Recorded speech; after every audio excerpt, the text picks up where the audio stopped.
في حكايات مش المفروض تتقال، وأسرار لو اتكشفت بتفتح أبواب ما تتقفلش. الليلة ديت فيها مسألة الظلال، هنمشي سوا في طرقات المشرحة، لكن المرة دي مش أي مشرحة، دي مشرحة حلوان.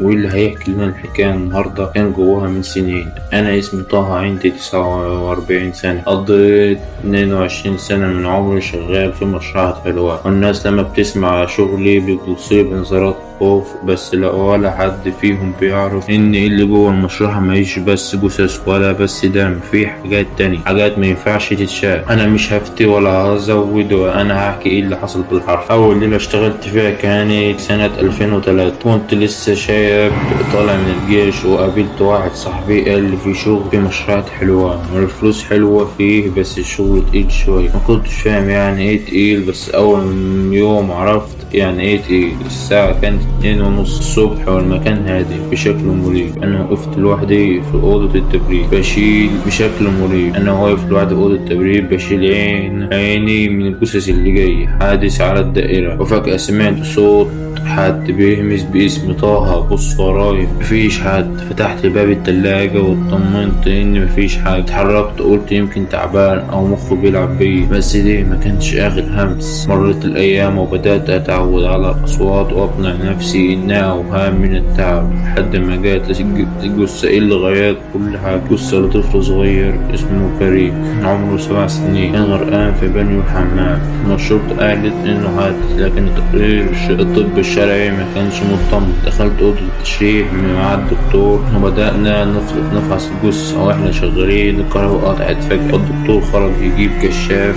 انا فضلت لوحدي واقف جنب الطفل وبحاول اهدى نفسي، لكن وانا ببص عليه لقيت عينه اليمين بتتحرك. مش رعشة موت، دي حركة حقيقية. رجعت خطوة لورا وقلبي بيخبط في صدري، وبعدها سمعت حاجة تانية، صوت بكاء خافت جاي من جنب التلاجة. خرجت أجري من الأوضة، ولما سألت الدكتور قال لي كلنا بنسمع البكاء دي بس ما حدش بيقرب. في ملفات عندنا متقسمة بأرقام، وكل رقم مربوط بجثة داخل المشرحة، لكن في رقم واحد من 325 ده ما بيتقربش. هو بيتخزن في درج خاص مقفول بتلاجات ومفتاح. في يوم كنت لوحدي والدكتور كان متأخر، وصل الجثة جديدة. ولما فتحت الورقة عشان أسجل بياناتها لقيت الرقم فوق الملف 325. قلبي وقع، لأن المفروض الرقم ده ممنوع يتكرر. الجثة ده الراجل ملامحه مش واضح، متشوهة جدا، لكن وشه اتحرق.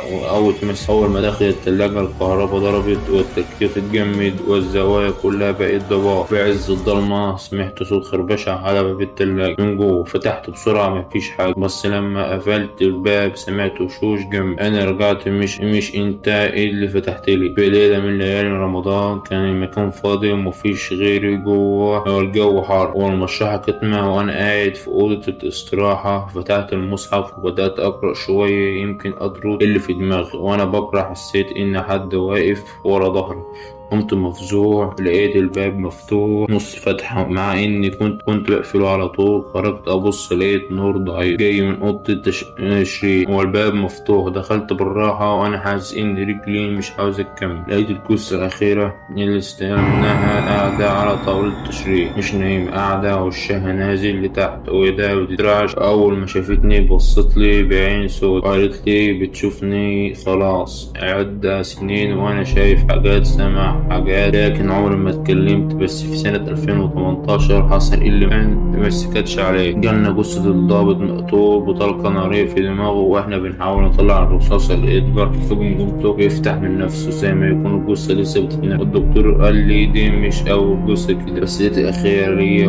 وسبت الشغل بعدها. أنا دلوقتي بطلت الشغل وقعدت في البيت بعدها مع شاب، وبقيت بنسى كتير، بس لسه بسمع أصوات في الليل. ولما أنام بشوف الجثث اللي اتعاملت معاها قاعدين حوالي ساكتين. يمكن في المشرحة ما كانش مجرد موت، يمكن كان في حاجات بتسكن فيه وبتنفس من خوفنا وبتغذى على اللي بنخبيه. انا حكيت لكم اللي شفته، وحبيت احذركم لو فتحت لكم الابواب ديت يوم ما تفتكروش انها تقفل بسهولة.